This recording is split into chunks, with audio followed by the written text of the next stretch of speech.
plays like a veteran. Why? Because he plays with toughness, confidence, swagger. Great play by the 19-year-old rookie Jason Tatum. I don't think there's any question that in the conversation has to be Jason Tatum. Simmons is not disappointing any NBA fans this year. Simmons, the wraparound champ! That is the reason why he's the front runner for Rookie of the Year.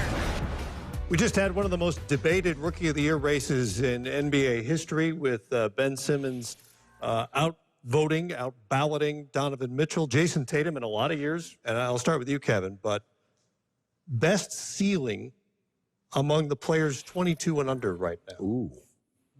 Best ceiling to me as far as if you want to win basketball games might be Jason Tatum because he understands how to win as a young age. A lot of these guys I look at, they'll put up numbers. There's a big difference between putting up numbers and winning. Like if you have some talent, like I'll tell you, there was a point in my career, if I wanted to get 30, I could get 30 every single night.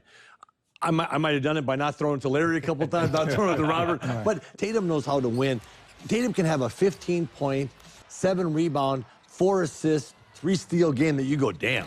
That guy was the best player on the floor, and he didn't put up these crazy numbers. I'm looking forward to looking at Ayton, you know, the guy coming in with Phoenix. I just think he's interesting to me. He's got a little touch. He's got a big body. He's got some footwork. I'd like to see if this guy can be a guy that can score in the post. He can make a 15, 16-footer. He can block some shots. There's some really good young guys that drive their teams. You know, Donovan Mitchell, Spider Mitchell last year, he turned it around. He became way more efficient in Utah, and they started winning games on his efficiency alone. So I look at I think our league is blessed right now with some really, really good young talent that I'm looking forward to watch. I would go with Ben Simmons. I just I like what Philly has. I like the way they play. I like their length on defense. I think they could be, if they wanted to, the best defensive team in the league. But that, you know, they have to make a decision to want to do that. But him playing at the point guard, I think he's in an interesting position. He can take it a lot of different ways. You know, he can say, I'm going to shoot, I'm going to work on my game, or he can say, I'm going to get my guys involved. I'm going to be a great defensive player. I'm going to tell Joel to get down inside and duck in. I'm going to duck in and take advantage of my size as well. Just his versatility and what he brings to that team and the game, I think, you know, it can be a very, very interesting ceiling for him and those guys. You mentioned the shooting, and that's the obvious weakness with Ben Simmons right now. How much better a shooter does he have to become to be the guy in this group that emerges? I mean, he doesn't have to do it right now. I think for him, I think we all had things we had to develop over the course of our career, and you're not going to have everything right away.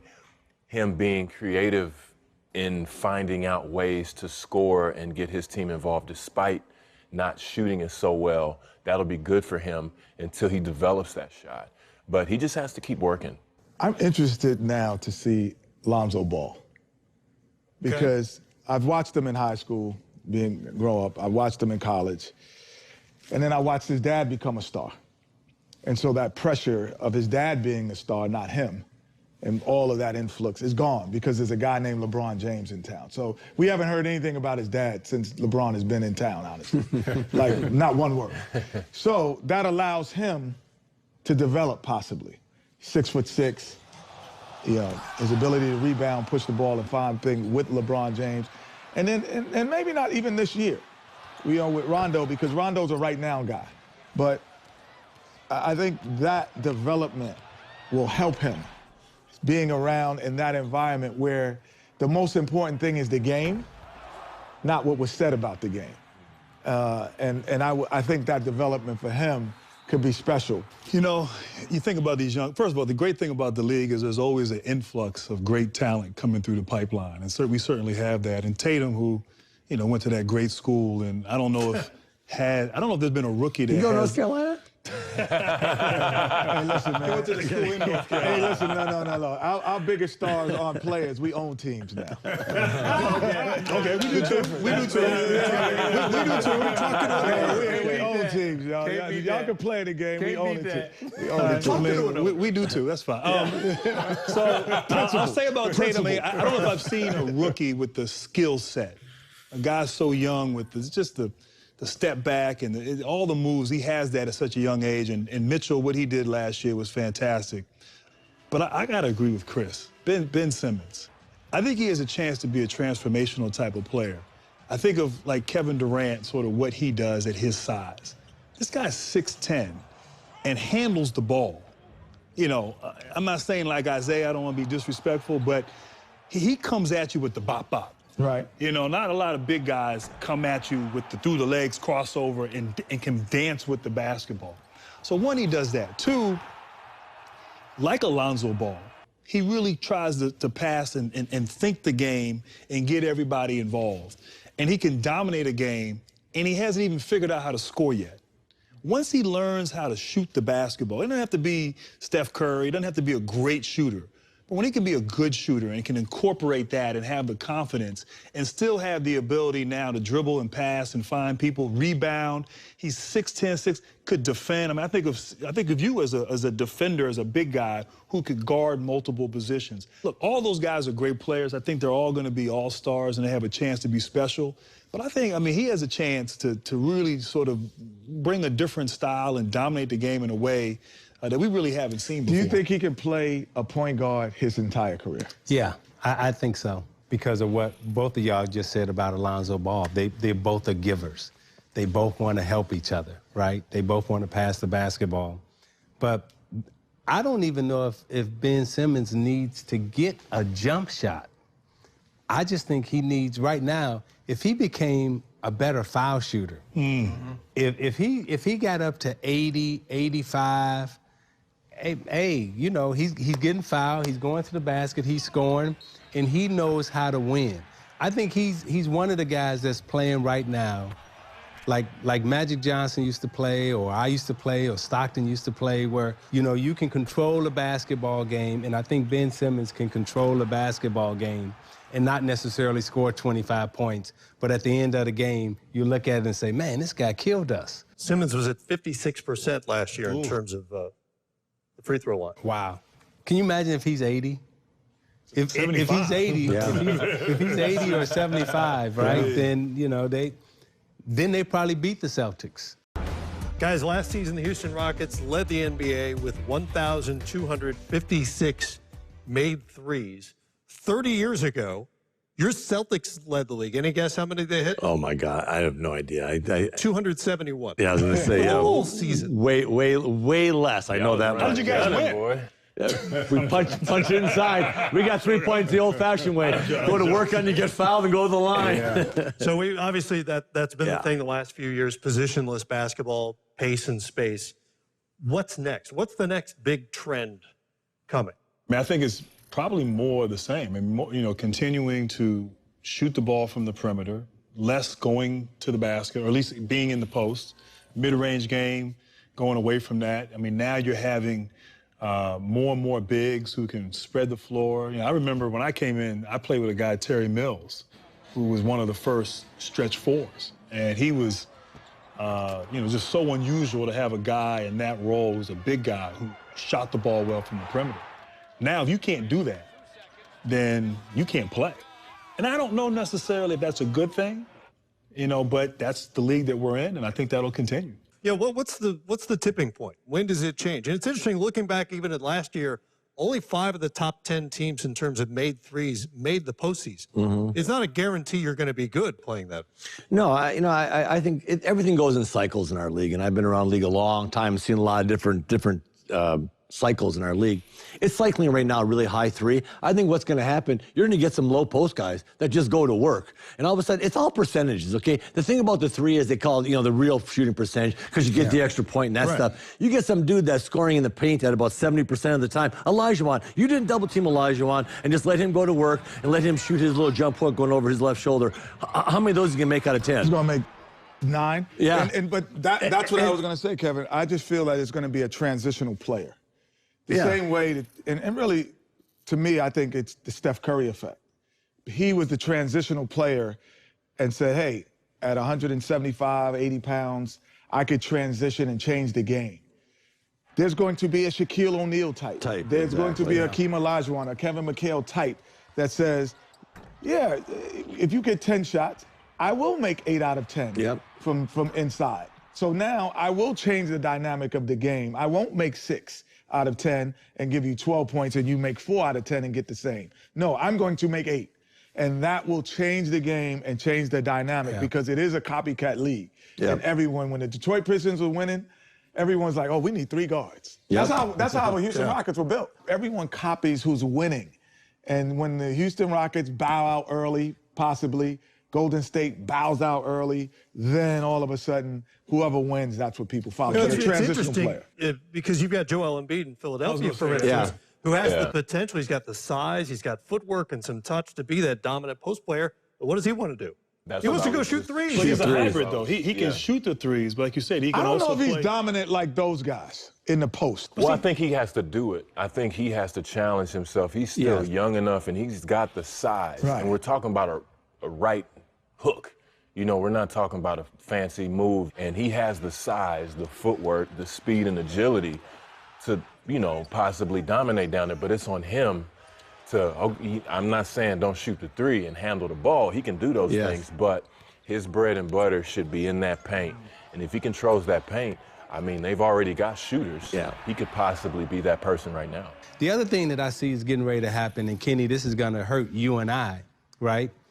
The small guards, we're going to start getting phased out because McHale, Bosh, Grant, these are the sizes of the point guards that are coming in.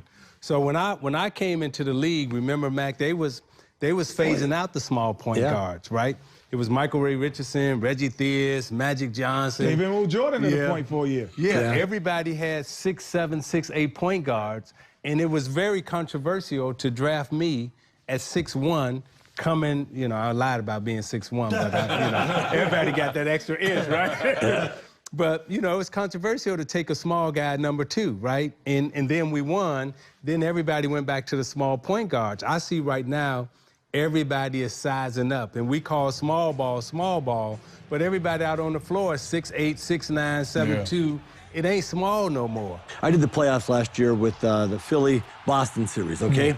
Philly could not get anything going on the perimeter at all against Boston those first few games. When they made the game interesting is when they started going inside. Dario Saric couldn't get a damn shot off against Jason Tatum and those guys. He went in the post and had, in the last 2 games, he had 27 and 25 points. He had 27 points in the first 3 games combined. They changed up. They just threw him in the post. It still works. But you got to be willing to do it. But here's why it worked. Because he couldn't get a damn shot off against Brown, Smart. And I mean, I'm telling you right now, they were just up in his grill. It's going to change with somebody like an Embiid, or someone's going to get the flow going in the other direction with a little bit bigger players. One of the things, though, you talk about having that transformational player, and I think Embiid could do that. He's not a Shaq, but I think in this modern game, he could dominate inside. But to your point, he doesn't want to. And I think you have a generation of young people now, big guys. They're not working on their hook shots and their post moves. They want to handle the ball like Isaiah Thomas, like Kenny Smith. You know, they want to do things on the like that's the game. That's what they're seeing. That's what they're trying to be. Kevin Durant, 6'11". Man, if I'm a 6'10", 6'11" kid now, I want to do that. And so you're not sort of breeding, if you will, or the mindset of big guys at a young age, learning how to play with their back to the basket and wanting them to understand the importance of they're copying what they see in the NBA. So I do think if a Shaquille O'Neal comes along, somebody like that who's so dominant, yes, who's transformational, I think it can swing back, and I hope it does, because I actually think having diversity of, you know, in terms of how to score and how to play, can only help your team be at its best. Well, I was going to ask you about the impact on the league as well, because there can be a sameness to some of the offenses around the league right now because of this trend. Is there a tipping point in terms of this number of threes per game is just too many from a stylistic point of view?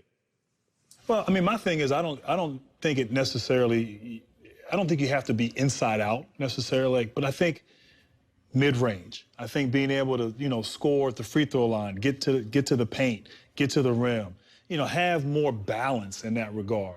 When you have a guy like Durant who can go get you a basket, can get to the line, can hit mid-range shots, now that's harder to guard.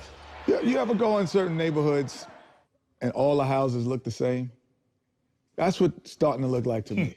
Like every player skill set is the same. There is no diversity of skill set. Like, I could shoot the 3 or I could run for a dunk. Where's my ball handlers? Where's my guys who can post up, who can defend on the post? It looks like a neighborhood that's built the same, and I think that's where the league will change, because I don't think that's good for the league where everything looks the same. I think, you know, with the record that the Rockets set, that couldn't help them in Game 7 in their building. You Missed know. 27 in a row. Right. You missed 27 in a row. Like Graham was saying, having that balance, you got to have some kind of balance. Just because it's run and gun and just because the Warriors are shooting threes, they carve you up on the inside and in the paint. Nobody talks about that. Right. But with that said, you have to have a balance to the game. Basketball is basketball. You still got the post, you've got the elbow, you've got threes, you've got point guards, shooting guards, even in this positionless form, but you can't rely on just one thing. This is a season preview, so I'll get right to the heart of the matter. Can anybody beat the Golden State Warriors this year? Not if they're healthy. I mean, there are a couple of teams that are intriguing and got a chance. You know, like the Celtics has a chance. Wait, did you just say the Celtics out the gate for you? Yeah, they got a Piston? chance. Yeah, I said they got a chance. Okay. Hey, you gotta call it the way he sees it. I mean, hey, look at now. Yeah, they got a chance. I think Toronto, if they get themselves together, I think they got a chance. But other than that, Golden State, if they're healthy, they're the best team out. So what would it take, aside, assuming health on all parts, the Warriors, the other contenders, what would it take to beat this team? Is it a style thing? Is it a matchup thing? Does somebody have to play differently than them? It's a style thing, I think, because you can't out Golden State. You get up and run with them and stuff. I thought Houston gave them a lot of trouble last year because of two things. They switched everything defensively, and they were switching with some really good defenders, Ariza, P.J. Tucker, Luke Mabute. They lost a couple of those guys, but their ability to switch everything really stopped a lot of the pin-down action that KLAY Thompson comes off of, and he gets wide-open shots. You know, Steph Curry gets wide-open shots, and they don't turn the ball over. They walked it up. Remember Giantoni's 7 seconds or less? Yeah. I said, it's now become 7 ball screens or more. I mean, they walk it up, and it's just pick and roll, pick and roll. There's not turnovers, and that's where they kill you. So if you're playing fast and turning it over, Steph's walking into threes, which you can't. So it's a style thing. Then you better have a hell of a lot of athletes. Like Zeke said, Celtics do fit that category. They got a bunch of athletes that can get up and defend you on the perimeter. You have to have great perimeter defenders to even think about beating the Golden State Warriors. You used to be able to beat them because they were they get happy, Golden State, and they turn the basketball over. They would turn it over, and you could get just as many opportunities as them or more at the rim. Then they were small. Then you could possibly pound them and out-rebound them, get second opportunities there. But now, if Cousins comes in and he's healthy, you can't pound them. So you don't get second shots anymore. So all of a sudden, because he's a big guy who can play small, he can shoot the three, he handles the basketball, probably one of the elite passers at his size. They're unbeatable if he's healthy, unbeatable. If he becomes healthy, you cannot beat the Golden State Warriors. And I think there'll be a better defensive team, too, because of him, believe it or not, because they now become the toughest team in the West. Yes. When you got Cousins and you got Draymond Green on the back line, right, and you out in the West, they the two toughest dudes now. Right. And then they score the basketball. And as all of us know here, right, you know, scoring is your best defense. They're going to come down and score, and you go down and miss, okay, you down 2. Then they come down and score again. Now you down 5 because they just hit a 3, right? And the game plan goes out the window. So you got to score to keep up with him. The one thing for them that was a little bit alarming last year was just at times I thought they got overly complacent. And because they were so good and they're so dominant, and they knew they would kind of go through the motions, kind of just not really be serious, and then kind of flip the switch there in the second half. And it almost hurt them in that Houston series where they very easily could have lost that series. I do think the injection of Boogie this year, bringing him in the mix, wanting him to do well, his energy, his toughness, I think that's the kind of a jolt they need. But I thought last year they got bored at times. You know what my dad used to call that? It's hard to work hard when you're sleeping in silk robes, brother. It's hard. And you would know. What, about working hard or silk robes? Which one? But, you know, I agree with you. I think their biggest fight is complacency. They've got to just stay interested in the regular season enough to get to the playoffs with kind of an edge. As you guys know, definitely, I mean, back-to-back, that trying to win a third one is harder than you know. Not only that, you get other teams. I think there should be a team that should emerge, you know, with an edge this year. I mean, if I'm playing for another team, if I'm playing for Boston, you know, or if I'm playing for Toronto, I should look around and say, why can't we win this now? Because all we got to do is get there. And once we get there, of course, injuries and stuff play a part in the finals and everything. But if, you know, they're kind of asleep at the wheel, you can hope maybe you can get them twice and then beat them 2 more times. So you only said teams in the East. You haven't said anybody in the West. Right. You're like, oh. Well, I mean, the Rockets, I mean, I think that's kind of like a natural lineup. I don't know what, you know, the Lakers can put together out there, but, I mean, yeah, it's very top-heavy in the West. Well, right? Lakers are interesting. Yeah, they're they very are, interesting. but you brought up a good point, and Kenny, you probably experienced this too. Like, when you're trying to three-peat, and I know that's what we were trying to do after we won back-to-back championships. It's like, okay, I was really thirsty for that third championship. And I think what happened to all of us chasing that third one was injury. We didn't understand how hard and how far we could push our body. But Chicago coming up, as you said, that next team coming up, they were just as thirsty as we were. And our injuries, right, couldn't overcome their thirstiness. But I don't see that with Golden State unless they get injured. Right. Because I think they're really thirsty for this third championship to put themselves in the category of the Celtics, of the Lakers, of this era where they've just totally been the most dominant team. It would also be 4 and 5. No team's done that since the 60s era. Yeah. Celtics. And remember, Curry and Kevin Durant were both hurt significant chunks of the regular season last year. Chris, as you look at them, is there a blueprint that could work for beating them if they're healthy? Yeah, sure. Nobody's discovered it. Care to share what it is? I think that's that's the mystery. I mean, because at the end of the day, you know, they're going to put their best 5 players out there, and they've got 8 or 9 guys they can choose from who's playing best at the moment. And they're just going to go out and play basketball. And their style makes them very hard to guard. They really don't run plays. They just kind of read and react off of each other for the whole time. So there's not really a strategy you can really implement. It's just, you know, they're really riding a wave right now. And I think I think the most important thing for a team to beat them is, like we were talking about, that edge. I don't really see that in other teams playing them. So, you know, and I will say, this is just a sidebar. It's funny chasing the three-peat, you know, hearing Isaiah talking about the three-peat. When we were chasing it, I remember Steve Kerr said we couldn't do it. And I was, you know, just mad. Like, who does this dude think he is and everything? We got to the finals, and like Isaiah said, we just ran out of gas. We're looking to our left and right, Ray Allen's knee, Rashard Lewis's knee, Dwayne's knee. You know, it's just, we just kept running into problems, and we just didn't have enough, and they were way hungrier, and they played excellent basketball. So, you know, in the Warriors' case, we'll see what happens. In summary, Warriors, Warriors, Warriors, Warriors, Warriors. Yes. Okay. Yeah. Biggest story of the offseason, obviously, LeBron James making the move out to Los Angeles, and there are a lot of factors for him. Strictly from a basketball point of view, what did you make of the fit? Well, this will be different for him, honestly. I just believe. I know Chris played with him, so he might have a better insight. But I think when you play in a city in Miami, when you play in Cleveland, every game isn't on display. So being a great player he is, I'm sure it will elevate his game. But every game isn't critiqued, not by the media, by the fans.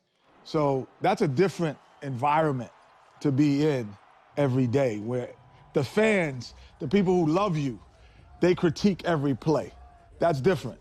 So he's going to have to, I think, adjust to that part, where people who love him will not like him in the next hour, then love him again and not like him in the next hour. It's usually the media that does that, where he's been.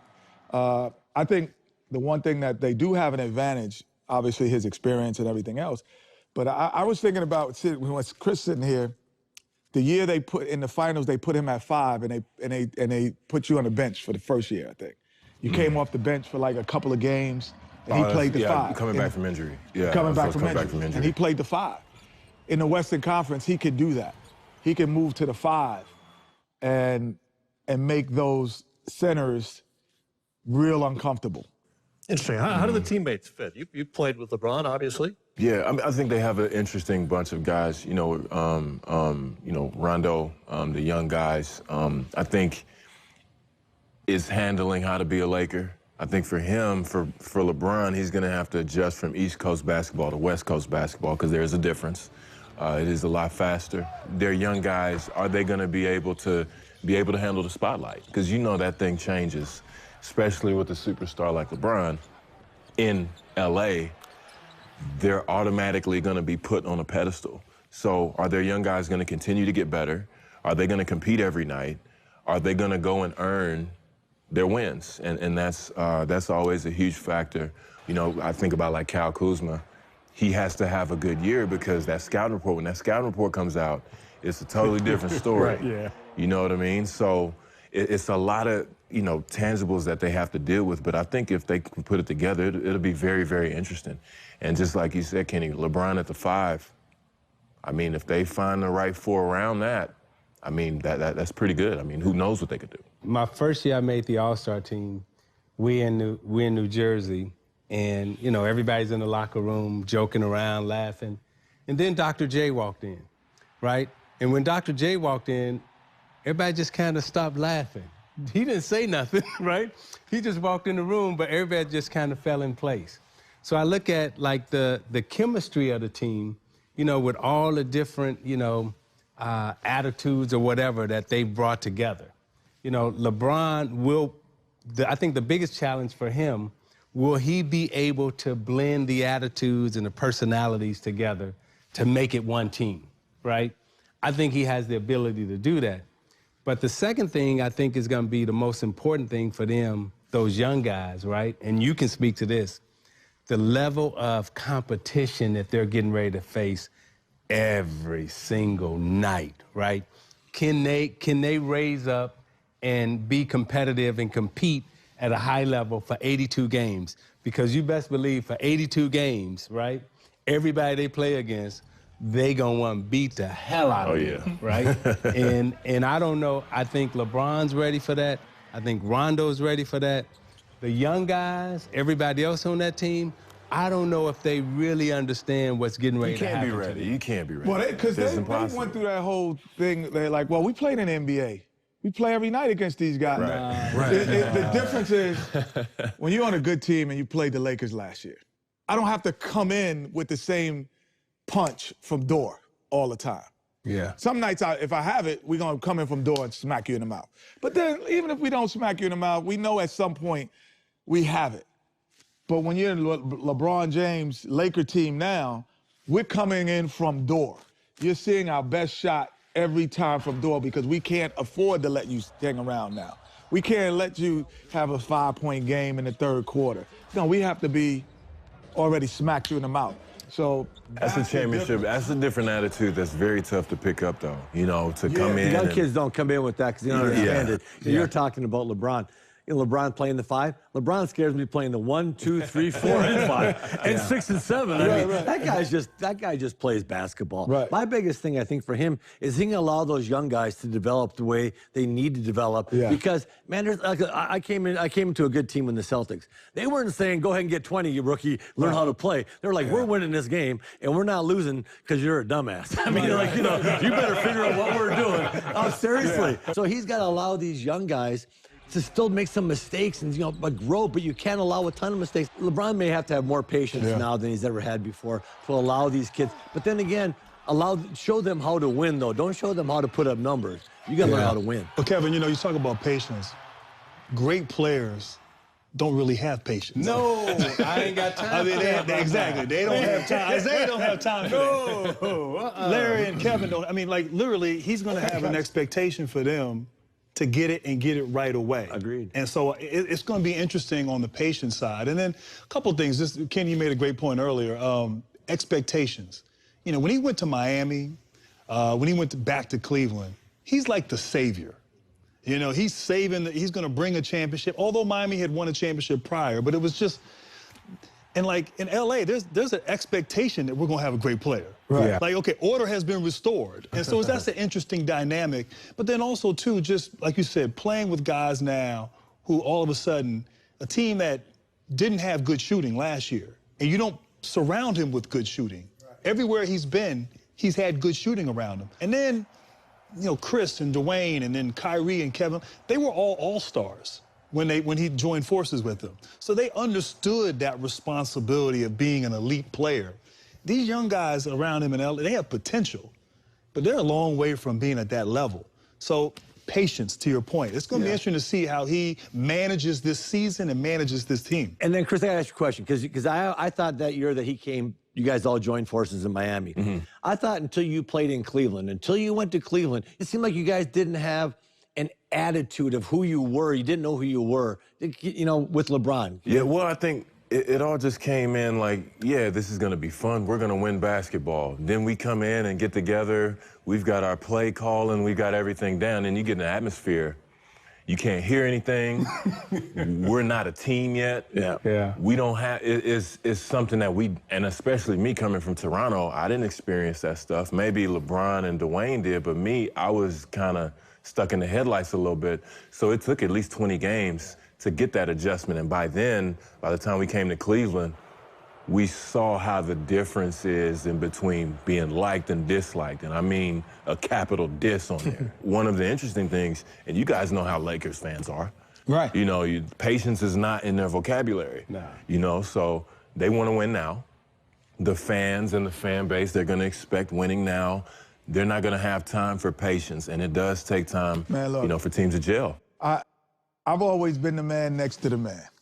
I needed a guy that was impatient, that would look down at the bench and go, Rudy, take him out. Yeah. Tell the coach to take him out. Like, to me, that's what a superstar is. Like, he doesn't have that patience. So now I'm on my antennas are up, I'm focused in, I'm locked in every possession. So now it raises my game playing with a guy like Kevin McHale, Isaiah Thomas, Grant Hill, Chris Bosh. That raised my game. Then there's guys who, when they get put on the spotlight and impatient by the superstar, they move back. They don't want to be part of that. Some guys next to the man want that responsibility but just can't get it, and they need somebody to push them, and some guys don't want any of that. Well, if you don't like the spotlight, being LeBron's teammate in LA doesn't seem like the place to be. Oh, no. Final segment on our 2018-19 season preview. Time for some predictions. Who wins NBA MVP? I'm going to go Kawhi Leonard. I just think that he's going to Toronto.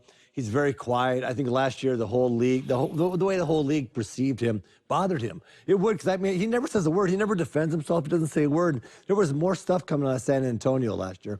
And I just think he's got something to prove. He's going to be one of those silent assassins that's going to go out there every single night. And I think Toronto's going to, they may not have a better record than they had last year, but they'll be a better team, you know, and a better playoff team. Because Kawhi Leonard, to me, is about as good as it gets on a two-way player in our league, and I think he has something to prove. I hope he's healthy.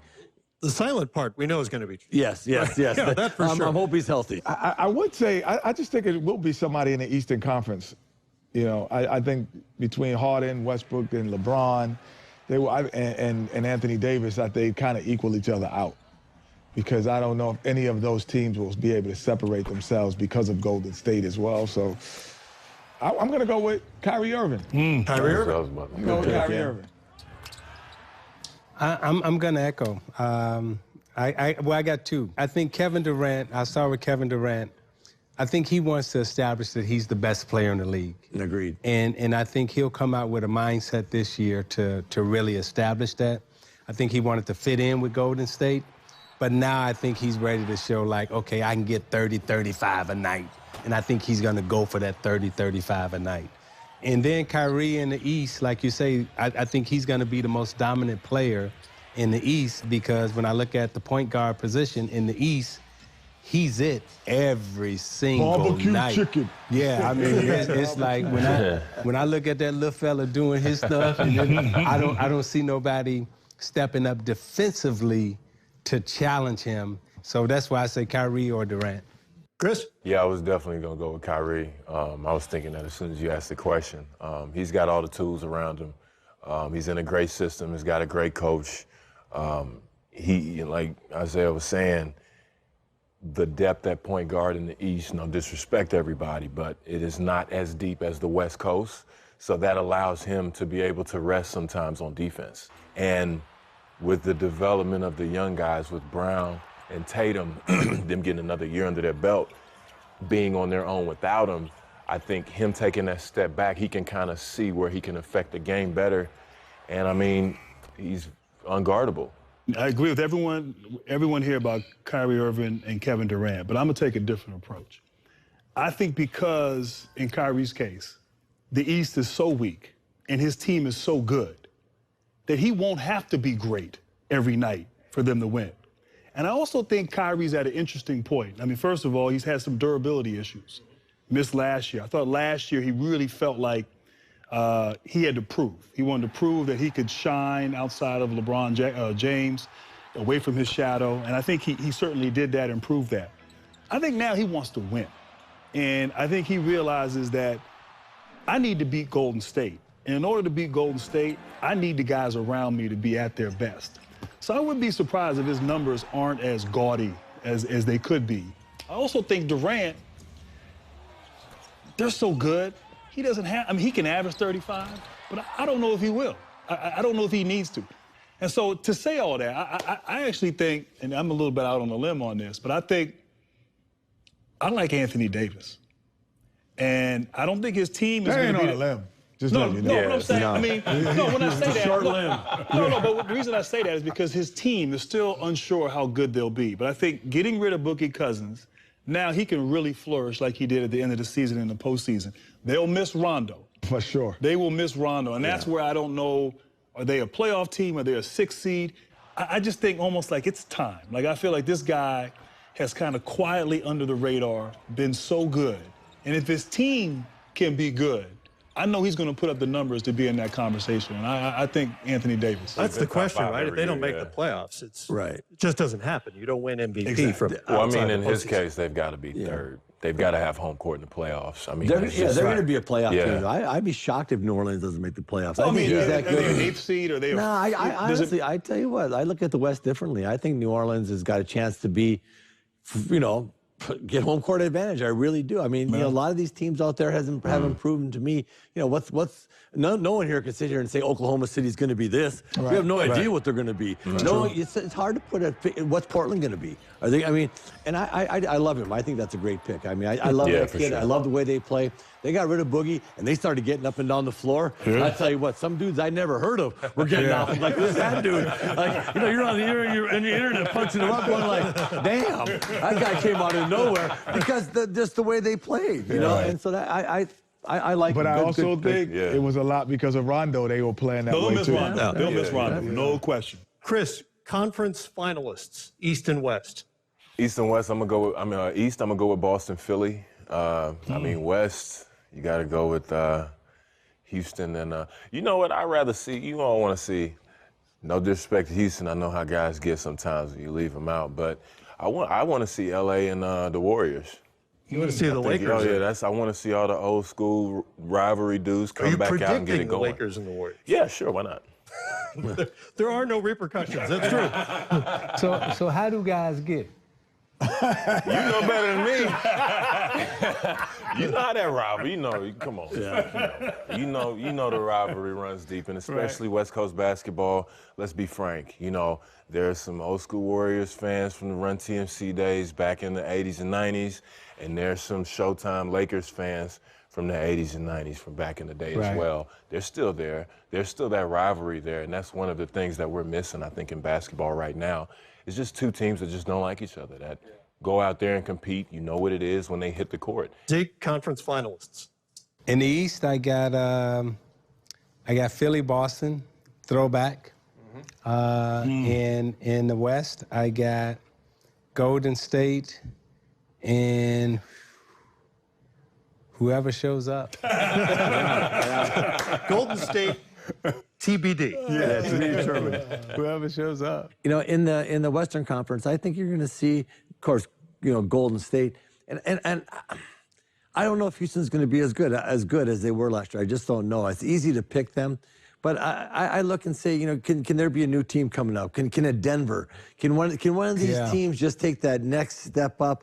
Can Oklahoma City finally kind of get it together and play 10 games in a row good? I think that Toronto and Boston will play in the East. I do. I just am such a believer in Kawhi if he's healthy. Just his impact he has on the game in his quiet way, just defending everybody. I'm just a big fan of his, and I just think he's going to explode this year with a big year. Kenny? As great as he was in San Antonio, it was still, man, that damn system's pretty good too. So now it's Kawhi Leonard is imposing the system around him. And he has to take a mentality that LeBron takes when he's gone to Miami, when he's come back to Cleveland, which is, I don't think he's ever done or had to do. So I don't know if he's ready for that yet. So I can't give it to Toronto, and that's why I'm going to go Boston and Philadelphia in the East. Because Embiid and Ben Simmons, they know who they are. Yep. Right. There's no doubt those two guys know who they are. And Golden State and to be determined. I just don't know if Philly's ready yet. You know, I think we see the greatness in their young players, but they're still young. And I think there's still a lot of growing and maturing. And I think, you know, now they have to deal with expectations. You know, this time last year, we weren't talking about Philadelphia as a playoff team. And now we're putting them in the Eastern Conference Finals. I think Kawhi, in his quiet way, I don't care where you put him. I just feel like he's going to do what Kawhi does. But granted, I don't mean they can win a championship. No, I'm saying. But I just think in terms of getting to the conference finals in a very weak Eastern Conference, I'd give Toronto the nudge over Philly. I assume none of you has changed your Warriors pick? No. Warriors. No. Well, then Wait, anything happened in the last hour we don't know about? No. Okay, then we good. Just checking. Nobody got traded. Nobody got hurt. All right, we good.